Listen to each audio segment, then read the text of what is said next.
నమస్కారం. ప్రస్తుతం మనతో పాటు ఇస్కాన్ టెంపుల్ నుంచి ప్రణవానంద ప్రభుజీ ఉన్నారు.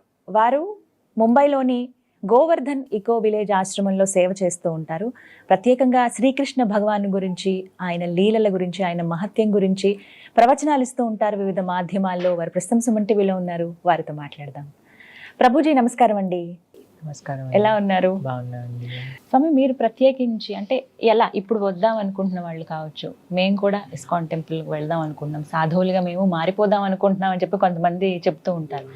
అంటే జీవన విధానం ఎలా ఉంటుంది అసలు మీది? యాక్చువల్గా చాలా మంది మాకు చెప్తూ ఉంటారు, ప్రభుజీ మేము కూడా మీ ఆశ్రమానికి వచ్చేస్తాం ప్రభుజీ, అడ్రస్ చెప్పేయండి ప్రభుజీ అని.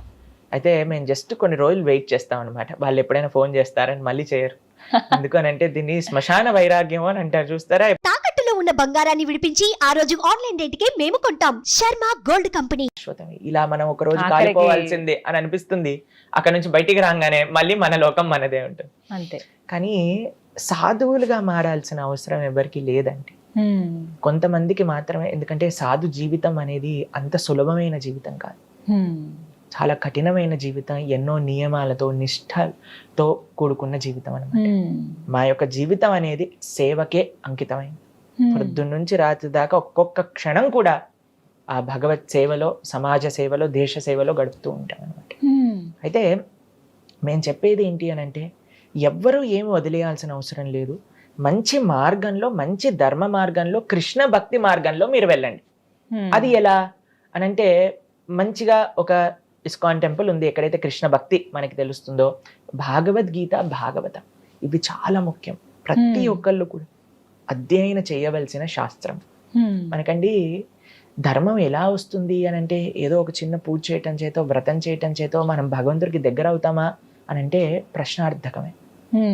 మరి ఎలా భగవంతుడికి దగ్గర అయ్యేది అని అంటే, ప్రహ్లాదుడు చెప్తాడు, శ్రవణం కీర్తనం విష్ణోహో స్మరణం పాదసేవనం అర్చనం వందనం దాస్యం సాఖ్యం ఆత్మ నివేదనం. మొట్టమొదటి అడుగు మీరు అన్నారు కదా, మాకు కూడా భగవంతుని తెలుసుకోవాలని అని అనడానికి మొట్టమొదటి అడుగు ఏంటి అని అంటే, భగవంతుడి గురించి వినటం. ఏం వినాలి? కృష్ణుడి గురించి తెలుసుకోవాలి అని అంటే గీత, భాగవత, రామాయణాలు వినాలి. అందుకే మన పెద్దలు కూడా అండి, మీరు ఎక్కడైనా మీరు చూసారనుకోండి, భాగవత సప్తాహము అని చేస్తూ ఉంటారు. అవును, మన పెద్దలకి తెలుసు ఏ పుస్తకం మనల్ని ఉద్ధరింపజేయగలుగుతుంది, ఏ పుస్తకం మనల్ని భగవంతుడి దగ్గరికి తీసుకెళ్ళగలుగుతుంది అనేది దాన్ని ఇలా ఈ యొక్క భాగవత సప్తాహ రూపంలో అందించేశారనమాట. మనం ఎక్కడ చూసినా, ఏ గ్రామానికి వెళ్ళినా సరే అక్కడ భాగవత సప్తాహం జరుగుతుంది, రామాయణ నవాహం జరుగుతుంది అనమాట. ఈ రెండూ కూడా మానవుడికి చాలా దగ్గరగా ఉండి మనల్ని మన స్థాయి నుంచి భగవంతుడి దగ్గరికి తీసుకెళ్లే పుస్తకాలు అనమాట. కాబట్టి మనం కృష్ణుడికి దగ్గర అవ్వాలి అని అనుకుంటే ముందుగా చేయాల్సింది శ్రవణం, దాంతో పాటు చేయాల్సింది భగవంతుడి యొక్క నామ జపం. అటువంటి నామాన్ని మనం కీర్తన చేస్తూ అలా ఒక్కొక్క మెడుగు ముందు వేసుకుంటూ భగవంతుడి దగ్గరికి తెచ్చుకోవచ్చు. మీ జీవన విధానం స్వామి ఎలా ఉంటుంది? అయితే మా యొక్క జనరల్ స్కెడ్యూల్ మీకు చెప్తే, మార్నింగ్ పూట 3:30 కల్లా మేము నిద్రలేస్తాం అనమాట. 3:30 ఎవ్రీడే నియమంగా మా ఆశ్రమంలో అందరూ కూడా 3:30 కల్లా నిద్రలేసి, దాని తర్వాత మాకు స్నానాది కార్యములన్నీ కూడా తీసుకొని 4 గంటలకి మా ఆలయంలో ఫస్ట్ ఆరతి జరుగుతుంది భగవంతుడికి. అయితే 4:30 కల్లా అందరూ ఆరతిలో పాల్గొంటారు, ఆశ్రమ వాసులందరూ కూడా. దాని తర్వాత 2 గంటలు మంత్ర మెడిటేషన్, భగవంతుడి యొక్క నామాన్ని జపం చేస్తాం. హరే కృష్ణ కృష్ణ కృష్ణ హరే హరే, హరే రామ రామ రామ హరే హరే అనే ఈ మంత్రాన్ని జపం చేస్తాం అనమాట. అది 2 గంటల సాధన తర్వాత ప్రతిరోజు కూడా మాకు భాగవతం అధ్యయనం చేస్తాం, అందరు భక్తులు కూడా కలిసి. మా ప్రసాదం అంటే మా ఆహారం రోజుకి 2 సార్లు, 9:30కు ఒకసారి, సాయంత్రం 4:30కు ఒకసారి. సూర్యాస్తమయం అయ్యే లోపలే మా ఆహారం అంతా కూడా పూర్తయిపోతుంది అనమాట. ఆ తర్వాత ఏమి తీసుకో? దాని తర్వాత ఇంకా మళ్ళీ నెక్స్ట్ డే మార్నింగ్ 9:30 వరకు ఏం తీసుకో. దీన్ని ఇప్పుడు సైన్స్ ప్రకారంగా ఇంటర్మీడియట్ ఫాస్టింగ్ అని పెట్టేశారనమాట పేరు. ఇది ఆశ్రమ సాంప్రదాయంలో, సనాతన సాంప్రదాయంలో ఎప్పటి నుంచో ఉందన్నమాట. అందరి యొక్క ఆరోగ్యం బాగుండడానికి మనకి సనాతన వైదిక సాంప్రదాయాన్ని చూసారనుకోండి, సూపర్ సైంటిఫిక్. మనం జస్ట్ తెలుసుకోవాలి ఏంటి అని. అలాని మొత్తం సైన్స్ కాదండి ఉంది, భగవత్ ప్రీత్యర్థం మన శరీరానికి మంచి చేసేవే మన సనాతన సాంప్రదాయంలో మనకి ఇచ్చారు మన పెద్దలు. కాబట్టి 9:30కు ఒకసారి, 4:30కు ఒకసారి, వాటి మధ్యలో మేము శాస్త్ర అధ్యయన, సమాజ సేవ. సమాజ సేవ ఏ విధంగా అని అంటే, మేము చెప్పాము మా ముంబై ఎక్కడైతే మా ఆశ్రమం ఉందో అక్కడ అన్నిటికంటే పూరెస్ట్ డిస్ట్రిక్ట్ అన్నమాట, పాల్ఘర్ అనే డిస్ట్రిక్ట్. ఓకే. అయితే అక్కడ తినడానికి చాలా మందికి అసలు అన్నం పప్పు వండుకోవడానికి కూడా డబ్బులు ఉండవు. ప్రతిరోజు కూడా నా సేవ, పర్సనల్ గా నేను చేసే సేవ ఏంటి అని అంటే, మాకు మా ఆలయంలో ప్రసాదాన్ని తయారు చేసి కొంతమంది, ఎంతమంది ఆలయానికి వస్తే అంతమందికి ఫ్రీగా మేము భోజనం పెడతాం, భగవంతుడి యొక్క ప్రసాదాన్ని. దాంతో పాటు ప్రతిరోజు మేము వండి వాటిని అక్కడ ఉండే గ్రామాలందరికీ పంపిస్తాం అనమాట, అక్కడ ఉండే ప్రజల కోసం అనమాట. ఇది మధ్యాహ్నం పూట ఇటు వంట వాళ్ళందరినీ పంపించడం, వాటన్నిటిని మేము చూసుకుంటాం. దాంతో పాటు శాస్త్ర అధ్యయనం. ఇప్పుడు చూడండి, మనందరం భారతీయులం, వీఆర్ ఇండియన్స్ అంటారు. భారతీయత అంటే ఏంటి? భారతీయత అంటే భారతీయ సంస్కృతి సంప్రదాయం. భారతం అంటే కేవలం ఒక దేశం, దేశంలో ఉండే ఆ ప్రజలకు ఉండే సాంప్రదాయాలు.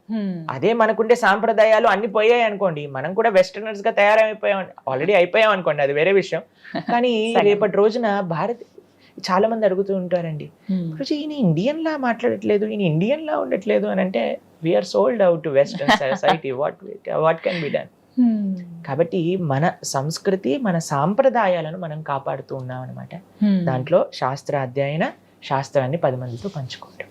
అయితే మా ప్రసాద 2 సార్లు 9:30, 4:30. దాని తర్వాత ఇంకా మనం ఏం తీసుకోమన్నమాట. మధ్యలో మేము చేసే సేవ ఏంటి అని అంటే, అక్కడ మా దగ్గర చాలా మంది చాలా పేదవాళ్ళు వస్తూ ఉంటారనమాట. ట్రైబల్ పీపుల్ చాలా మంది అందులో ఉండే కూడా, వాళ్ళందరికీ కూడా మేము ప్రతి నిత్యము కూడా మా వంటశాలలో ప్రసాదాన్ని చేయటం, వాళ్ళందరికీ నివేదన చేయటం. అలానే మేము చేయించి వేరే వేరే ప్రదేశాలలో ఊళ్ళకి కూడా పంపిస్తూ ఉంటాం.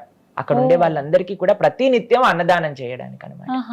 ఒకసారి ప్రభుపాదుల వారు ఎవరైతే ఇస్కాన్ ని స్థాపన చేసిన ఆచార్యులు ఉన్నారో ఆయన చెప్పారు, ఇస్కాన్ ఒక టెంపుల్ 10 కిలోమీటర్స్ రేడియస్ లో ఎవ్వరు కూడా ఆకలితో పడుకోకూడదు. అందుకే ఇప్పటికీ కూడా 50 లక్షల మందికి పైగా ప్రతి నిత్యము కూడా ఇస్కాన్ ఆలయాల నుంచి అన్నదాన సేవ అనేది జరుగుతుంది. ఇప్పటికీ ప్రతి నిత్యము కూడా. కాబట్టి అలా మేము ప్రొద్దున పూట సమాజ సేవ, దాంతో పాటు శాస్త్రాధ్యయనం. భారత భూమితో హైలో మనుష్య జన్మజార్, జన్మ సార్థక కరి కర పర ఉపకార్. శ్రీ చైతన్య మహాప్రభు చెప్తారు, ఫస్ట్ జన్మ సార్థకం చేసుకోండి, దాని తర్వాత వేరే వాళ్ళకి హెల్ప్ చేయండి. మనకి ఫ్లైట్ లో వెళ్తున్నప్పుడు ఎయిర్ హోస్టెస్ చెప్తుంది, ఫస్ట్ మీరు మాస్క్ పెట్టుకోండి, దాని తర్వాత వేరే వాళ్ళకి హెల్ప్ చేయండి అని. కాబట్టి జన్మ సార్థకతలో మనం శాస్త్ర అధ్యయనం చేయటం, మిగతా వాళ్ళందరికీ కూడా ఆ శాస్త్రాన్ని బోధించటం అన్నమాట.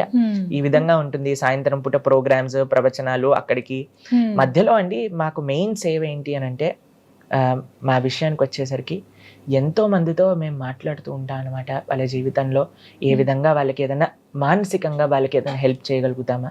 హండ్రెడ్స్ ఆఫ్ యూత్ మాకు ఫోన్ మాట్లాడుతూ వాళ్ళకి ఏ విధంగా మనం జీవితంలో వాళ్ళకి ఎవరైనా డిప్రెషన్లో ఉన్నా, సూసైడల్ థాట్స్ వస్తున్నా సరే, వాళ్ళందరికీ ఒక మంచి భగవద్గీత మార్గంలో ఆ వెలుగుని నింపటం, ఇదే మనం చేసే సేవ అనమాట. ప్రతినిత్యము అలా ఉంటుంది. ఆశ్రమంలో గురువుల సేవ, భక్తుల యొక్క సేవ, సమాజ సేవ, శాస్త్ర సేవ, దేశ సేవ, ఇదే మా యొక్క జీవితం. చాలా చక్కగా వివరించారు గురుగారు. నమస్తే అండి. హరే కృష్ణ.